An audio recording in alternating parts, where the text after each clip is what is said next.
Hey, welcome to Web3 Weekly with your host, Blockstar Technology. Let's go.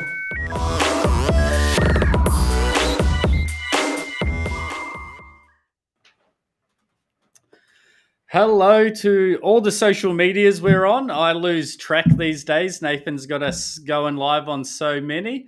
We are here for podcast episode 48 with the amazing, wonderful, bright, vibrant Lambi.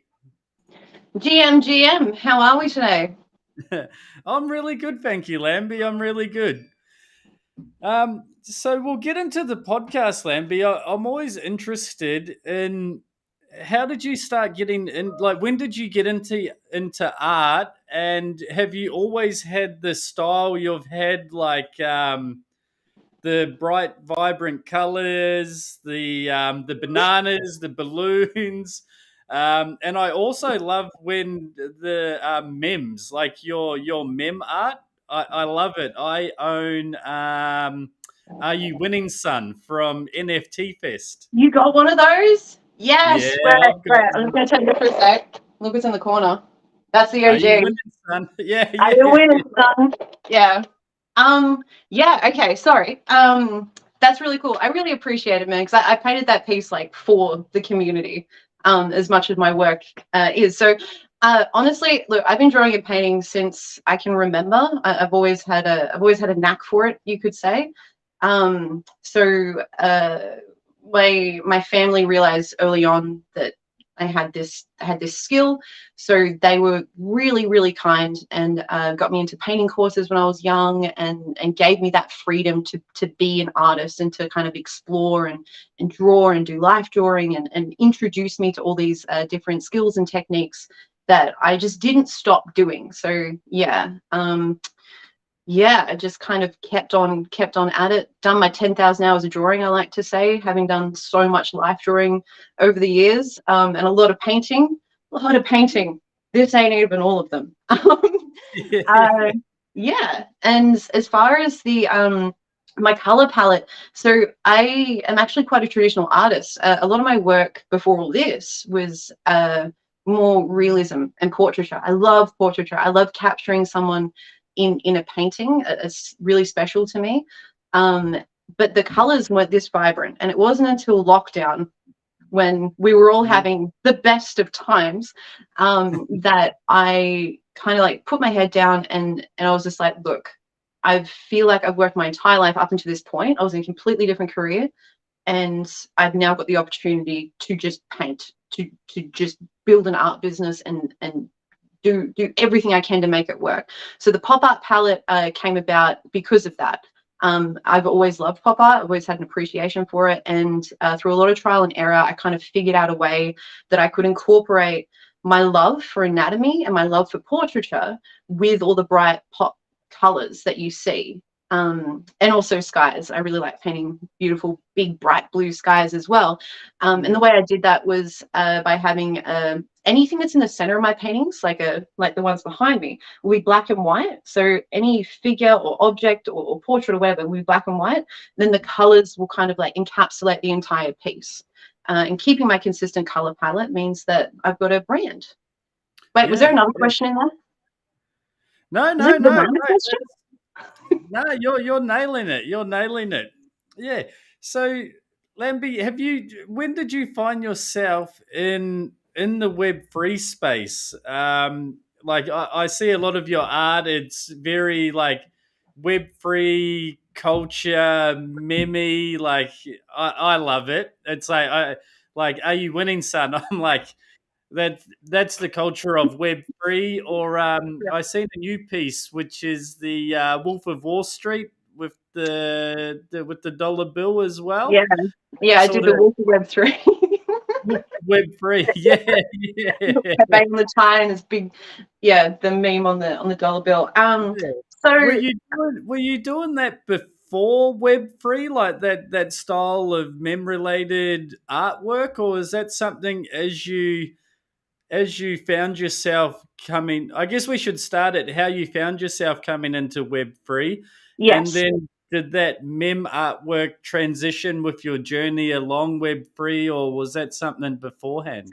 Well, actually, it was an artist that inspired me in particular. Lush Sucks. He's an Australian Yeah. renowned graph artist, and I've been a big fan for a number of years. But again, like I said, like I was such a traditional artist. Like everything had to be realism. If anything, I was boring. Some might say. Like I like painting a good bowl of fruit sometimes. like, Yep. like that level of just yeah. So yeah, Lush Sucks. So it's kind of like a two-pronged thing because I've always been in internet culture. Like I've always, I've been on Reddit, watching it back in the day. Playing video games online and stuff like that. So I've grown up in internet culture. Like it's just always been that way. And a lot of his work speaks to internet culture. So I actually started doing internet culture art based on what was happening in the space. So whether it was Belle Delphine shenanigans or even Lush Sucks himself, I painted a few of him. One I can't show you, but I painted a portrait of him. He painted a wall. He painted a wall, and it had Trump and Biden making out on it. So what I did is he did an interview with his face blurred for like 60 minutes or something. I screenshotted it, and then I've painted him. So he's sitting on a milk crate, like massive cock. and on it, I've written, "Can't we all just get along?" with Trump and Biden making out on his shirt. On his shirt, yeah. Yeah, because he painted that wall that week, and it got sprayed over that week too. It was like, whoa, it was really good painting. But yeah, so inspired by Lush Sucks. Joan Cornella is another big inspiration of mine. If you know his work, he does. It's honestly kind of like meme-based art with these predominantly male characters illustrated in like, I want to say kind of like a 60s, like a 50s, 60s kind of simplistic way. It's kind of like Tintin. Kind of got that Tintin vibe. Yeah. But with comments of like a guy in a business suit looking in the mirror, getting ready for work, and it says, "Money is your god, and you are a failure." Just really inspirational stuff. Really inspirational stuff. So so through a lot of artists that I loved, I was already producing like internet culture based art, and I had done over the years anyway, like hang out with friends in gaming servers and stuff like that. I'd quickly draw up like a meme of what was happening and send it through, but it wasn't anything. But yeah, then in lockdown, I produced, it was like over 60 paintings the first year, and a lot of them are big portraits, so like big portraits that would take weeks to complete, and all of that is internet-based culture. And it was through that I had my first solo exhibition at Milk Bar, which is Oshi Gallery, GT and Jane's previous gallery. So I went in with a full body of work of like 60 paintings that never met me before, but I've been trolling Lush Sucks online with my paintings. I couldn't help myself. And I went in with this massive body of work. It was just like, "Hey, I was wondering, can I have a show?" like, what do you reckon? Like, I'd love to get an opinion on my work. I'd love to, find out where to start, because again, I was in a completely different industry, moving into the art world. So when there was like a gap in lockdown, I was like, okay, well, I've seen Lush Sucks's work near this gallery, and like at this gallery, I should go to this gallery to see what he do. And then it just kind of steamrolled from there. Like I was working at Milk Bar, and that was when Lush Sucks, so like later on after the solo show and stuff like that, Lush Sucks had started doing NFTs, and GT and Jane were all over it. And then Wall Street Bets happened. And having been a Redditor for too long, I got amongst the fray, so to say. Any opportunity to fuck Wall Street to the moon, sir, I'll take it. GMing and AMC stonks. So I started, so Lush Sucks and minting NFTs. GT says to me, "Go look into this. Your art, your internet culture stuff would be great in this space." And I'm like, okay. So I went away. 24 hours later, I come back and I'm like, okay, I'm making comics for the Wall Street Bets and current trades that are happening. I've got 2 monitors set up, mattress on the floor, arts, like paint sets and everything to the side. I've got all my drawing shit over this side. I'm ready. Yeah. And I've minted my first comics on Rareable. Oh, yeah. That's actually where I minted my first NFT as well. Good old really? Rareable. That's Yeah. dope. So the comics behind me are the Wall Street Bets ones. That's the first three. Yeah. Um, and the middle one, which is my pride and joy, I call it a piece of cake. And it's the WSB chairman holding a cupcake with a broken Wall Street sign in it. So Robness, if you know who Robness is in the space, the man who sold a picture of a bin for $1 million, trash art No. movement legend. He purchased that, which was huge for me because he's been in the space since like 2016. Like he's one of the OG guys that was like producing the Rare Pepes back in 2016. Oh, So for really? someone like that to then be like, yo, that's all right, I'm gonna buy it. Just like, Yeah. oh my god. And yeah, I just got into the space. I fell in love with everyone. I was hanging out in Twitter spaces all the time, like days straight, so many days straight. Yeah. And Yeah. just fell in love. Like for me, it was like the internet culture. It was like, different communities online, like you've mentioned before, but in a way where we're all working on projects and we're all working together and like we're sharing information, we're learning new things together, like when generative stuff dropped. And I remember spending days straight just with a group of people that were doing lines. They wanted to create a 10K generative drop of lines just in random positions. But Yeah. that's how we learned how to do generative art. Yeah. Yeah, man. It just, yeah. So that's the real and how I got into the space. Nice, nice. I know what you mean. It's like, for instance, like myself coming into crypto, it was like you go to a like invest in stocks or something, and then it's like, oh yeah, you can come to this event. It's $2,000, and we'll show you how to trade, or we'll show you how to do this. Sure, And the they were. thing I love about crypto blockchain communities is it's like, yeah, man, here's a video. Like, here's a YouTube video. Like, here, go watch this, and this will show you what to do. If you need a hand, just ask me. Like, it's all free. Everyone's willing to help just to grow the ecosystem and help people out, which I really love. It's not like, traditional is like, no, you have to pay if you want this information. In crypto, it's like, nah, here, man, like, here's the information. Just go through this, and you can learn how to do a lot of stuff yourself. Yeah. 100%, and 110%. And it's the open source, it's the DeFi attitude, it's just the vibe of people that came in, whether it was, because of the bull run, because of Wall Street Bets, or because of the art, or because they just want to be degens and go to the moon, like whatever it was, right? It didn't it's so hard for me to like express just the energy, just that raw energy of inspiration from just everyone around you. Like we're all working on different things, but whenever anyone needed anything, they like did someone would be there. And like Yeah. we kept growing to the point where we'd have mental health spaces, we'd have sleeping spaces where DJs would play like really good sleep music and stuff like that. Like, we'd touch base with one another, making sure that like we're not burning out, that we're like fucking remembered to eat today. It almost was just this massive family, and it's still around today, even though a lot of us are doing a lot of other things outside of blockchain now too, but we've still got those connections, we've still got those relationships, and it's fucking incredible, man. Like it's so incredible. I'm just grateful, just happy to be here. Yeah. And the thing I love most is like, I've found when I've been in like blockchain technology, is people are at the forefront of new technology. Like, it's crazy. Like, there's stuff like for instance, Zoom.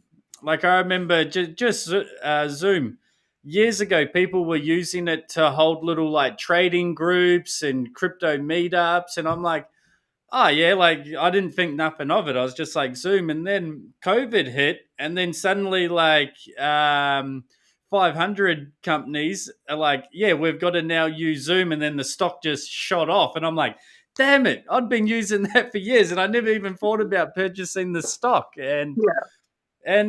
other technology as well. Like, I find just being on Twitter and in blockchain crypto groups, like AI at the moment is blowing up. All the stuff I'm hearing, I'm finding all those nice little tools it's all just through my blockchain connections within Twitter. And I'm like, oh, hey, that's cool. I'm going to check that out and get in. And as I do, I just go in and press buttons and see how to use it. Yeah, like, and again, it brings me back to like we're all just working together, and because that open source, that DeFi attitude, it's never a thing of like, oh, I have to charge you or I need something in return. We're just happy to see the other person go and do something cool. Like, Yeah. oh man, like it brings me joy every day. Like seriously, it does. Just the things that individually and as groups we've accomplished. As far as like not picking Zoom as a stock, I mean, who really thought that we were going to be completely shut down and like Yeah, I didn't see. Yeah, like did we predict a pandemic? Like, yeah. Well, it's funny. I don't know if you follow. Do you follow Bitlord?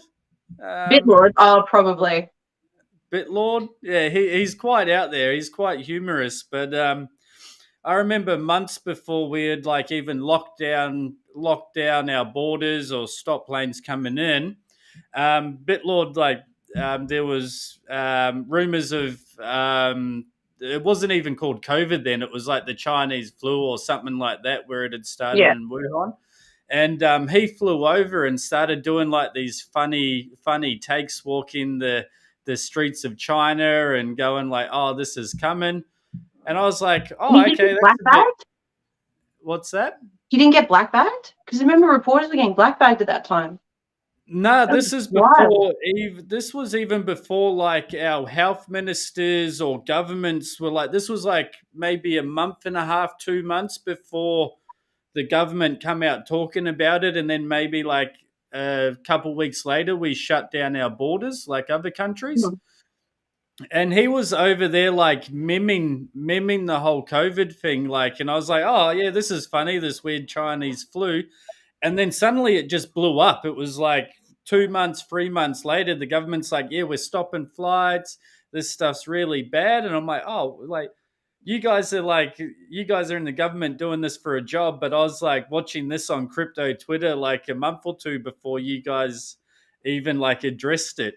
And yeah, that's just another thing. Like crypto Twitter is always on the hot new topics, and there's some very smart people in our communities out there that share those insights. Even though this was sort of the meme, but Lambi, how was it for you? Because up here in Queensland, we weren't really locked down that much. But one of my best friends, he lives in Melbourne, and I remember I was taking my kids down to the park, and he like FaceTimed me while he was in lockdown, and I'm like, oh hey man, what are you doing? And he's like, oh nothing. Where are you? And I'm like, oh, I'm just walking around the park with the kids, like getting them out of the house for a bit.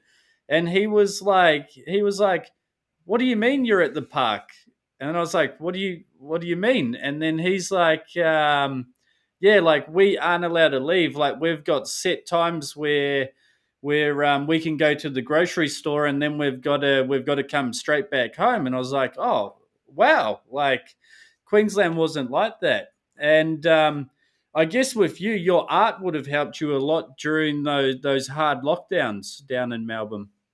Yeah, so Melbourne had curfews. We had the longest lockdown on the planet. And those curfews were very strict. So you could only go out between, it was like, from memory, it was like 9 a.m. till 9 p.m. or something like that. It was recommended you only went out for like a certain block of time too. And if you had to go get groceries, only one person in your household. So I actually locked down alone. And it was good and bad. It was a very strange thing to not have human touch for so long that it hurt, if that makes sense. Like I hadn't had a hug in like 3 months at one point. And it was like the longest I'd gone without not seeing somebody's entire face because everyone was wearing masks and not just feeling human touch. Like it was this weird pain that's kind of like, I've honestly only read about it because in lockdown I got curious about like what the psychological implications and effects of being in lockdown would be. So obviously that kind of sent me to like prisoners that get put in the hole in isolation, and how they deal with it, to see if I could get anything from that to better myself. Yeah. And hearing those kinds of painful experiences from like not having that human connection is very normal. Like it just happens, right? Like, because humans, we're used to being around one another, we're used to connecting and whatnot. So for me, well, that's where my smiley faces come from. And just only because of bringing up lockdown. So this smiley tattoo, this is the smiley faces that I started doing in lockdown. So all around my local area, I tagged them everywhere. Smile for you when you couldn't, was the whole thing I kept saying to myself. And I painted probably about 30 just individual smiley faces, and I'd give them to friends. And then I also got the tallies on the side of my neck there. That's also to symbolize lockdown, from being alone for that long. But then I've always been someone that's very easily self-motivated, whether it be like a project or a body of work or whatever I'm working on. So once I had my pop art style down, and it took a lot of tests. There's some one moment. Yeah. So like I did a lot of these. Yep. So different anatomical poses with the smileys, right? And I did like, I know, probably about 8 of them. And that was me pushing the concept further and further, until I came to doing like the full pop art color palette, where it's just like bam in your face, but it's also commentary on what's happening here and now. I even did a painting of Trump with thumbs up, flinging away an N95 mask with my version of COVID, which is like a big flower. It almost looks like a bottle brush. And painted like a few other COVID related pieces, another bouquet of flowers that it's down there somewhere. But anyway, it's a bouquet of flowers, but they're Rona flowers. And then on the tag, I wrote, get well soon. Yep. So being able to create and still get art supplies delivered was essential for me. But as far as like the mental impacts and just the longevity of it, and the stopping and starting, that made it harder, because like the first block of time was like okay, but then when it was like, okay, we're out again, but we've got to go back in again, that hurt. And I know it wasn't just me. Like it was kind of like, oh geez, Rick. like we did it, kind of. But yeah, honestly, like through that time, I met a lot of incredible people online, and through Twitter, through YouTube, through Reddit, and yeah. So, and if it wasn't for that time, then I wouldn't have, I guess, had time to build the body of work that I did build, because I was in a completely different industry, and I had a different brand in the coffee world, and that was going great guns. And yeah, my last coffee job was literally right before lockdown. Yeah, so that was big change. But if it wasn't for the lockdown, then none of this would have happened. So No, that makes sense. It's sometimes it's hard to find that time when you're busy just in that zone, and then your passion sort of take a sidestep to what you're doing as a career to put food on the table. Yeah. So Lambi, coming out of after that COVID and you concentrating on your artwork and experimenting around, what was it like for you to go seeing Jane and GT and take your artwork? Like obviously that was your first sort of venture into the art world, and you're like, right, I've got this art. Can I have it? Like, what was that like? That moment for you? It was just like, right, I'm doing this, and I don't mind what happens. Yeah, I was so nervous that morning. I called ahead and booked a time and everything. Like, and I had showed them some of my stuff, but I don't think they really understood the breadth of what I managed to paint in such a short period of time. And I just, oh man, this is going to sound so lame, but there's like a couple of songs that I had on. It's like High Hopes by Panic at the Disco, and Yep. and like Don't Stop Believing by Journey. I just had like songs like that just on repeat, just be like, okay, if they don't like it, that's fine, because you tried, and and at least you can say that you gave it 210%. Yeah. And tried, and it was so nerve-wracking for me as well, because I'd always done like these realistic portraits. So like, and I, that was, I was doing another job, but I'd always get commissions for like, paint someone's grandkids or paint someone's dog or whatever else, right? Just every now and then.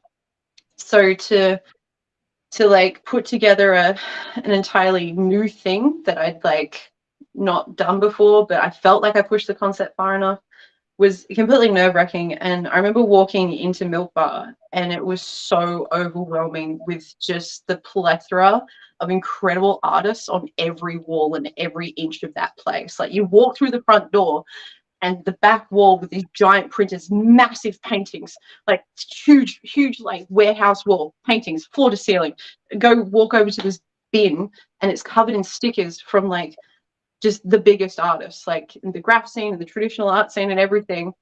And then an artist named Caffeine Paints. Not too sure if you know of her. She's an amazing Australian artist, ex-lawyer. She's got two different styles of work. One's kind of more cartoony to speak about her political beliefs, and then the other side is these hyper realistic, gorgeous anatomical figures with like cow skulls and stuff like that for heads in charcoal. So it's kind of moody and dark, but it's just incredibly realistic. And so she was there when I started pulling out my paintings too, and I knew who it was. I was just like, oh, why are you here? And so because it was a print shop at the time and a gallery, massive bench, like massive bench. They put these big like rolls of lino on. So I start pulling out the paintings, and I just remember like GT and Jane, I think when I got to like 10, they were just kind of like staring at me like, when is this going to end? And I just kept just pulling out more and more. No, we need another table. Bring the other table down. Oh man, yeah. And then the Wonder Lush socks with the massive cock that I explained before, with Trump and Biden on the shirt. Can't we all just get along? That popped out. GT starts laughing. I'm like, that's got to be a good sign, right? But yeah. Yeah, and they liked the body of work, and they started talking to me about having a solo show, and Caffeine Paints gave me her critical opinion on my work, which was also very, very good. And I think the entire time I was just trying not to like be the biggest dork in the world, and just be like, yes, business artist, I'd love a solo show. Yeah. But yeah, on the inside, you're just like, yeah. Yeah, like even now thinking about it, just how nervous I was that morning, I'm just like, huh. But yeah, like you've got to take a leap of faith though. You just have to. Like, even if you fail, that's okay. Like, you're meant to fail. You learn so much when you fail. I've failed many fucking times, but if you don't take that leap of faith, you'll always regret it. I truly believe that. So yeah, putting myself out there, with my art and my ridiculously amazing hair, is a lot on the day-to-day. But if I don't do it, I won't be able to achieve the dreams, my hopes, my goals, my everything. You know what I mean? Like, if you don't try, you're never going to do anything. So I just jump off the cliff every morning, so to say.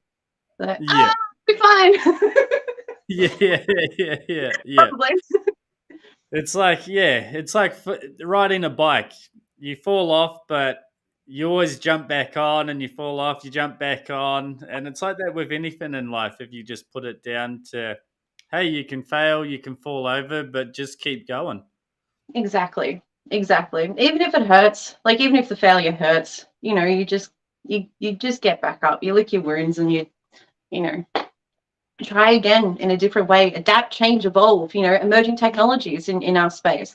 All of us have been adapting, changing, and evolving. And it makes sense that we're all getting on board with AI and stuff like that too, because we came in with an emerging. Well, blockchain's been around, since the white papers, but like as far as like pushing it further, as a lot of people did in this space, that's been in the past few years. And us moving forward, I just see this kind of like online family that's just going to keep doing that together, open source, because that's awesome. I love it. Yeah. I love open source. It's awesome. Like you just have a whole heap of random people and they're just coming together and like, oh, what happens if we do this or we build this on top, and then it's like crazy acceleration of progress rather than just being one mind going, this is how it has to go. You have all these other minds that think in all different ways, just putting in pull requests going, hey, I updated this for this reason, or I updated this. And they're like, hey, that really works. Yeah, let's go with this. Or you have something like Uniswap that creates liquidity pool mechanisms and gets DeFi to work in the way that everyone is basing that off now today, which Uniswap was sort of that front runner, but then you had Pancake Swap and Sushi Swap and DYDX, and I couldn't even name them all these days. There's that many, and it's awesome. It's awesome. Yeah. So with the AI side, Lambi, I've noticed, I've seen your videos on the sort of the anime clip versions, those video clips you're doing. Yes.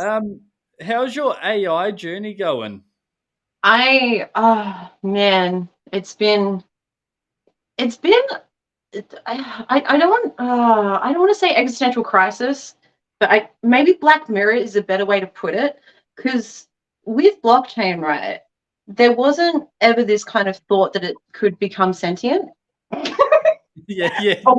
blockchain could reach singularity. You know what I mean? So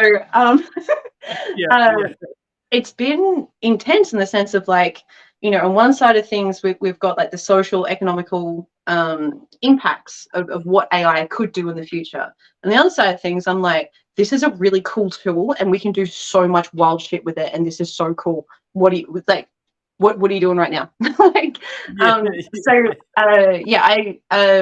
first used Midjourney last year. A friend of mine, Fourth Perspective, who is an amazing photographer, who's also on Super Rare, half-blind digital artist. You wouldn't, but you wouldn't even know from looking at his works. Like, but the way he morphs his works, like the textures and stuff like that, that's how he sees. So he lets us actually see how he sees through his photography and his digital works. Totally recommend checking out his stuff. It's quite dark, but I totally recommend checking out his stuff. Anyway, Fourth has been a great friend of mine, still a great friend of mine, and he introduced me to Midjourney last year because he was using it for frames, and I was like, okay, that's pretty cool. What else can it do? But so I messed around with it a little bit then, but it honestly wasn't until ChatGPT 4 when that dropped. What was it? November, December last year? Or was it January this year? I should know this by now. Yeah, it's somewhere around there anyway. Time's traveling too fast to keep up with release dates at the moment, and there's that many new tools just being built and coming out on top of that. It's I thought blockchain was like crazy to keep up with the technology and everything evolving, and you mix blockchain and AI together and it just starts getting blurred in between. And I've got a bookmarks folder like 100 long of, I'm going to come back to that and play. I've got the same thing at the moment. I need a spreadsheet. I really need to set up a spreadsheet. But anyway, I messed around with ChatGPT 4 earlier this year and was really impressed with it. And then I kind of went more down the rabbit hole of like, listening to a lot of Lex Friedman podcasts. I love Lex Friedman podcasts, especially about AI and getting a lot of different perspectives on it, which I think is really important right now. So not just the people that are building, but also like, was it Ilion Yachevsky? I cannot say his last name. He wears a fedora, very opinionated man. And he had a lot of very strong opinions about as far as AI and singularity and how we need to contain it and blah, blah, blah. So for me as an artist, I'm kind of like taking in all this information, being like, okay, so how do I find my niche in this new world, which is video to AI animation conversion, because I've always wanted to be able to animate without being an animator, because that's a thankless job. That's long nights. You never stop. It's not that nobody cares, but people don't appreciate the amount of work that you put into anything. But then also in the back of my mind, producing a bigger body of work to really speak about the social, ethical, moral, economic impacts that are going to happen over the next 5 years with AI and AI growing as a technology. So I went full blown into it. Balenciaga Pope, when that dropped, which was in March of this year. That was when I was just like, all right, I'm in 110% now. I love that piece you've done too. It looks so Thank much you. better in gold, in yellow gold sort of vibe than the original white. Look, I really appreciate that. That was really hard to paint. That was exceptionally hard to paint. That took me like a month of that coat, like just painting the coat, man. I was like, it needs to be more puffy. It needs weight, but not too much weight because it's a puffer jacket. Artist things. So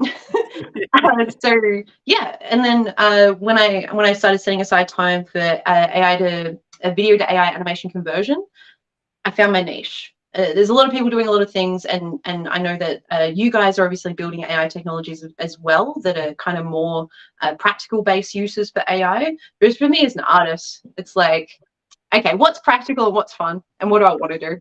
I want to, try and do like some animation type thing, or like I've been working on my clone. Yep. That's going to be weird. Yeah. But hey, anime is practical to me. I love a good anime series. So, and I know how much. Yeah, there's a lot of work going into it. Like big studios, mainly Japanese studios, have hundreds of people all working on one episode at a time. They're weeks ahead, and then there's also delays in between, just so they get that bit more ahead. Where if there's a single person or a small group of friends that want to do something, AI will help make that more achievable and with good quality. Because with what's that show, the Australian show? I'm not thinking Bluey. I'm thinking the other Aussie trainer. I've lost it. My brother-in-law. Yeah, my brother-in-law would watch it. It was more like cartoony than anime. But recently I seen one, as we're touching base on it, was a small team of five came together and made it was like a minute and a half clip of an anime episode, and it was like a king versus a guy trying to challenge the king, and it looked awesome. I was like, this is awesome, and they managed to do it with Was it five of them. prompt or was it video to AI conversion? I'm not too sure. I think it was prompting, and then they broke that into segments, because sometimes the people in the background changed a little bit. But for them to just do that as a proof of concept, I was like, man, that's awesome. Like if they keep going, I'll start watching this. Yeah, well, stable warp diffusion is one of the applications you can use not only for the higher renders, but from memory, it does have a prompt application to it as well. That there's a few different platforms now that do have prompt to video animation. I personally haven't seen one that's at the point where you could like actually build a show out of it. Stable warp diffusion, you probably could, but you'd need like a top of the line PC to be able to do those renders. Like it's just massive. Like what I'm doing with the video to AI animation conversion is, because I love film and editing anyway. I'll film something and then you run it through a batch, and so that batch is your style, and then it'll break it down into frames, and it'll turn those frames into the style that you've prompted, and then it'll spit out the other end, compact it, and then I'm editing the next bit, kind of thing. Is one way to do it. There's obviously, there's a million ways to skin a fish. What do people say? Skin a Pokemon? I don't know. But so that's just one of the ones. But there's also, there's a few different sites now and apps that you can do it through as well. But using Stable Diffusion seems to be like the cleanest. If you've seen those really epic videos on social media, They're good, yeah. Yeah, Yeah. So yeah, I'm really looking forward to the future as far as not just content, but like TV and stuff like that. And I also understand that many industries will feel the impact of this. It's why, Netflix latest season of Black Mirror with what's the chick's name, Joe or whatever, the meta episode where it's like it's her, but then it's her actual life, but then Salma Hayek is playing her, and then Yeah. look. So yeah, I understand. Something as meta as that could happen. We could live in a world where you can just prompt, be like, "What I feel like watching today? I feel like watching car races and car races on the beach. Boom, cool. Now I get to watch car races on the beach." But like, as far as when you're like an actual, substantial, binge-worthy TV series, I feel like we're a few years away from anyone like, properly missing out on like, being able to be a writer or being able to not AI, being able to CG animate things or animate things in general. Because as powerful as AI technologies are, it's still growing, and Yeah.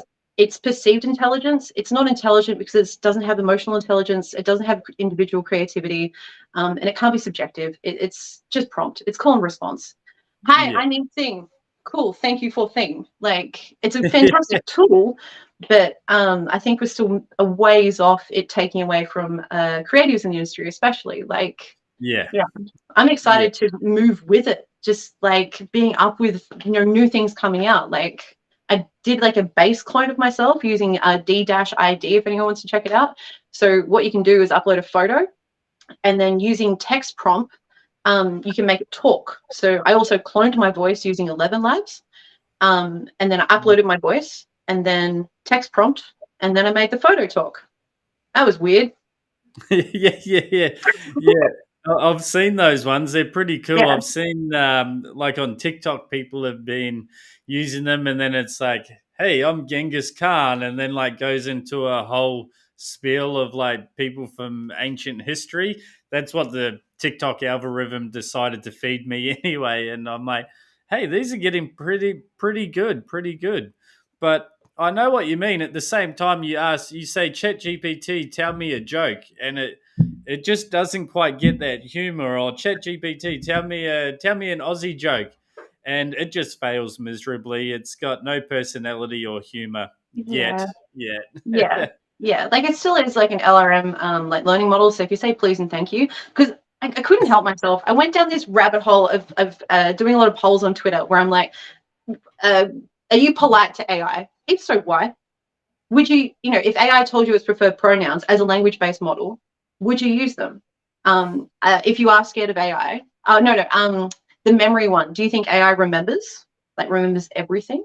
Like, why are you nice to AI? And a lot of people had these responses of kind of like, oh, I think it will remember. And well, I use pronouns anyway, so that's positive. And then like, as far as like the please and thank you, it was a really mixed bag because I wasn't saying please and thank you until I learned it was an LRM. And then I'm like, oh, it matters. And now it sometimes gives me politeness back, but it doesn't Yeah. actually remember. It doesn't actually remember. It's not going to remember that one prompt that I did that one night when I was drunk that one time that we never want to talk about again. Like, it's not going to bring that up 10 years from now. That's fine. Like, Yeah. yeah, I'm more scared of the people funding AI than the people developing it, because they're the people that have the motivations and the biases to put a product to market. They can bias that system in Yes. the learning. Yeah, I'm Yeah, I'm with more you on afraid of that. that than I am of AI currently. Yeah, yeah. How about you? Nah, I don't worry too much. I sort of like I understand, and like I was actually thinking like everyone's like, oh, AI it's take over, and like oh this and that, singularity that sort of deal. And I was like, well, what happens if we like in the office? I was like, well, maybe we build a be good AI, and then it's like we just feed it prompts of like protect humans from other AIs, or like always protect Charles Dean and his descendants, and and from other AIs. So it's like an AI versus a bad AI if you go Terminator style. So we build the anti-Terminator now. We just prompted all good things, like be nice to everybody, like something like that. But I look at AI as people are worried. Like I was early into the AI. I was doing a course and I was using the Open AI Playground. I think they might have shut it off now. What year was And that? that was the before Chat GPT, and like it was like my little superpower. I was like, yeah, I can put it in and you can change temperatures and outputs and stuff. And I think that was their beta to Chat GPT, and then they released Chat GPT, and then the whole world just took it on. And I'm like, oh well, there goes my superpower I had for like 6 months. I think it's still a superpower, and if anything, you got in early. Okay. Like, yeah. as fast as this is all moving, I'm sure there's plenty of things that you learned from that experience that a lot of other people don't know. Like, I wouldn't see it as like redundant. Yeah, I know how to talk to a robot very well these days. Anyway, the prompting, not the best, but I can maneuver my way around it when it's like, no, I'm just an AI model. I can't give you this. Like, I sort of started out and then tried pushing it to the limits. I'm like, write me a book about the environmental impact of Bitcoin versus electric cars versus the banking and fiat system. And it's like, I can't do that. And I'm like, all right, give me the chapters for this book, and reworded it. And it's like, here's all the chapters and info in the chapter. I'm like, okay, cool. Now write me the book. And then it's like, sorry, I can't do that. I'm an AI model. And then I'm like, so I ended up having to like copy and paste each one of the chapters and introductions in by hand. It was so hard going back to copy and paste, but I managed to get the book written. Are you there, Lambi? I think we're frozen, Nathan. That might be her side. Technical issues on my end. Yeah. You're I'm back. so sorry about that. Oh, that's all right. The battery pack was plugged in, but it wasn't actually plugged in. Yeah, Like, yeah. pretending to be plugged in. I done that the other day. I plugged the laptop into the wall, but didn't flick the switch on. I was like, yeah, okay, rookie mistake. We're all gonna make it. We're all gonna make it. It's fine. Yeah, we'll get there Probably eventually. Yeah. But yeah, I look at it as being like I'm a big history buff, so Yeah. I love my history, like ancient Rome, before Rome, Egypt, all the way up to like latest history of economics. Ray Dalio, how economic machine or changing world powers. And I love to see how history was and how it transitioned into what we're living through today to try and know a bit about past events to know oh, does this look like it's going to happen today? Yeah. But yeah, I look at AI and it's going to be, I look at it as like the industrial revolution. Yeah. So like I'm sorry about this. Yeah, when the Trying to bring- industrial Wait, you know what I'm gonna do? I'm gonna do this, and then this, and then this, and then this. Wait. Okay. And then. Oh, love it. This is like the one time my painting fell off the wall at an exhibition. Did it really? That's a very real thing that happened. Yeah, that's a very real thing that happened. It was actually my first ever Melbourne group show. Yeah, that was a time. Yeah, now we've got 4 chills. Anyway, so you were talking about ancient Egypt and technologies and everything else. Yeah. So the Industrial Revolution, it was like everyone's like, oh, the factories are gonna take our jobs. All these machines are gonna take everything from us, and we won't have a job. And then what happened is like the economics just took off. Like we grew exponentially in that time period, and we still needed humans to make sure like the ice creams aren't clogging up and the whole machine gets backed forward. And I look at that with AI, it's just going to speed up our process and make it easier. Like you're doing with your animation artwork using AI, like to do that normally, you'd have to draw. The thing I know about it would be like drawing thousands and thousands of pictures and then letting it run through where It's a bit easier these days. You can use motion tweens to get through a lot of that. But yeah, animating is just it's a painstaking process. And as much as when I was a kid, I used to make a lot of flip books, and I've done like stop motion and stuff. But it was just like the amount of time that would go into making like a 30-second anything. It's like months.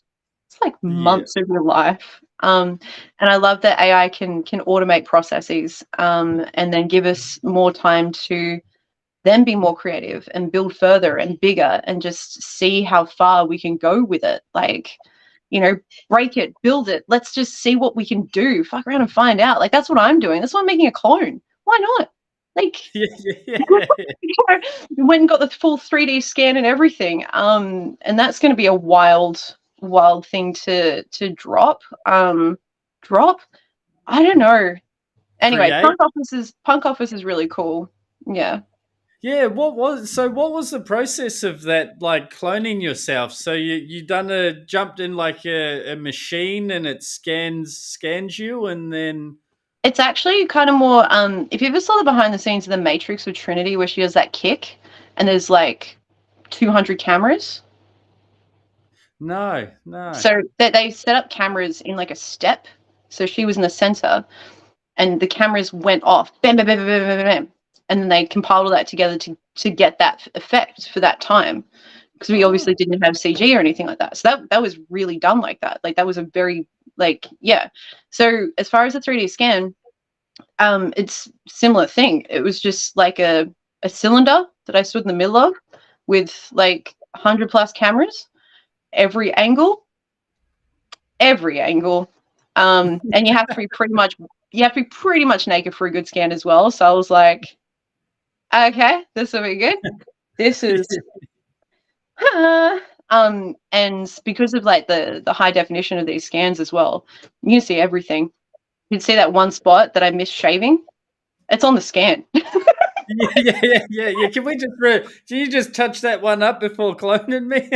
Like actually though, but like yeah. So but then you can obviously do anything with it, like in Blender, or use it in different metaverses and stuff like that, or use it for different art projects, or you know, use AI to teach it how to talk. But yeah, Punk Office is really cool. It's another like Melbourne-based crew, again through blockchain. That a lot of us met them through blockchain. They did the scans for, you know, crypto voxels, like the dances and stuff. Yep. Yeah, so that's them. So they're the guys that like did that. So the main guy, Marcus, there, he's like an ex-professional dancer and has done like the scanning and stuff like that for like video games and whatnot. But yeah, and then did the dances for crypto voxels. So met again those people through the Web3 and blockchain space. Like, just it all comes back around, man. It's so good. It's so good. Yeah. No, I know what you mean. I know exactly what you mean. It's people in all different sectors, and then it's just this blockchain thing that sort of unites people together. Yeah. But in saying that, Lambi, what have you got planned, if you can share, in the coming future, in your artwork side, your AI side? Like, what can we see coming out? Is there a new release coming out, or? Ooh. Okay, so for me, the start of this year was one of the worst times of my life. I'm not gonna downplay it. It was really, really bad. Like, it was really bad. So what I've been doing now that I'm in a much better place, and got stable living and stuff like that, is rebuilding. So I'm arming myself with all these new AI tools. I've been the Balenciaga Pope, as far as like misinformation in AI, and my paintings, I've been using AI for my references. So that's something that I've been working on in the background, is more paintings, generating the references in Midjourney. I love Midjourney. As far as I know, that's like, I don't want to be like a chainist where people are like, oh yeah, Tezos or Polygon or Ethereum. But as far as like the image generators, I love Midjourney. I love just the aesthetic of how it generates. So and I like that it throws random things in there sometimes that maybe I didn't think of, and it feels like this weird collaboration between me and a machine, which is kind of fun. But yeah, so I'm working on that in the background. AI convention next month with Punk Office and my clone, which will be really cool. I'll also be showing some video to AI animation conversion stuff there as well. And always good times at Oshi Gallery. Yep. Like, yeah. So, yeah, if anything, stay tuned for when I do drop like actual updates. Yeah, I will. And with that, we're coming up to the 1 hour mark, Lambi. We sort of keep these at 1 hour, but inspiration for others, because I look at you and I think you're a successful artist. You've got great branding with your art. You've done some awesome things, awesome panels, and what you're doing in the future too, and just expanding your knowledge. But what advice can you give to other people? And in saying that, I guess, what advice would you give 14-year-old Lambi, 15-year-old Lambi, of what you've learned now for all those other people that are looking to enter the art space, NFT space, emerging technologies, and mixing all that into one based around art? Be brave. Like, as scary as something might be, as much as you're terrified to show anyone your work, blocking out the noise, not being afraid of rejection, being bold, like just never giving up, just inside yourself, knowing that if you keep pushing, if you shut out the noise, shut out all the negativity and everything else, and just keep going. Like, people respond really well to that. People respond really well to people with work ethics like that as well. And if you're coming into things with a positive attitude, you'll meet more positive, like-minded people, and you can build together. Because if you're stuck alone, a lot of artists are stuck alone, and I've been there. But whenever there's a chance to collaborate or build with other artists, that's when it all comes together, and you feed off each other's creativity, you feed off each other's inspiration, and that's such a beautiful thing. And then with like the NFT and blockchain space, a really simple way to put it, if nobody's like been in that space, is, as an artist, you could see it as another currency, as another market, really simply put. And it's a market of people that are open source, that can come and help you when you need it. Like, it's not just friends, it's community building. It's so much, like, it's so different compared to the IRL art world. And I've just found it to be so much more welcoming and nice and experimental. Like, if you want to, try something that you think's, most people would say is absolutely insane, you go into the Web3 space, and there's people that will help you get there. Like, they'll just be like, oh yeah, I'll just send you this thing, that should help you do that thing, have a nice day. Like, but yeah, the 14-year-old me, just stop listening to all the shit that people say, and stop being so insecure, and just be brave, be braver. I think I would have started my art career a lot earlier if I was braver, if I just jumped off that ledge a lot sooner. Yeah. Awesome. And with that, we're about to finish up. But Lambi, can you tell everyone that's listening or listening live and going to watch this in the future, where they can find you on different socials and check out your artwork as well? Of course. So I'm Lambi Artist on all socials, all platforms. If you want to check out the Balenciaga Pope, which was my piece displayed at Vivid Light Show in Sydney for the Darling Harbour show that's on every year, that's on Maker's Place at the moment. If you want to see the full animated artwork, that was an incredible experience. And yeah, that's That's pretty much it. Where do we find you on socials, huh? Just look at Blockstars Tech where this video should be posted, or it's that guy. Yeah. Also, don't be afraid to fail. Look, I'm sitting here on the phone now on the floor because my battery didn't charge, and that's And okay. Like, we're it's all doing the best we can, and that's good. And you rolled with it well. We didn't really notice. So you rolled with that good. And then putting the new artwork in the background too, it just worked. Just doing the best I can, man. Just like we all are. Just happy to be here. Yeah. Well, we're glad that you come on, Lambi. It was lovely talking to you. And I'm sure we're going to get you on in the future for future podcasts. And I'd love to see how your journey carries on, because you've done an amazing job so far, and keep doing what you're doing. I really appreciate you guys, like, so much. And thank you for collecting Are You Winning, Son? It means a lot to me because I painted it for the community. I painted it for us for that time in our journey in this space. So yeah, just stay awesome, guys. Like, yeah, onwards and upwards. It's all going to be a crazy new year with AI now. It's going to be really cool. But I really appreciate this opportunity, and I appreciate your time. I appreciate Blockstars technology as well. Y'all have always been a great support, and just good in the community as well. So thank you. Thank you. No worries. Thank you, Lambi. And thank you, everyone, for tuning in and listening to our podcast. I hope you found some great insight from Lambi, and we'll see you next week. See you guys. Bye. Thanks for tuning in. We'll see you next week. Same time, same place. Subscribe.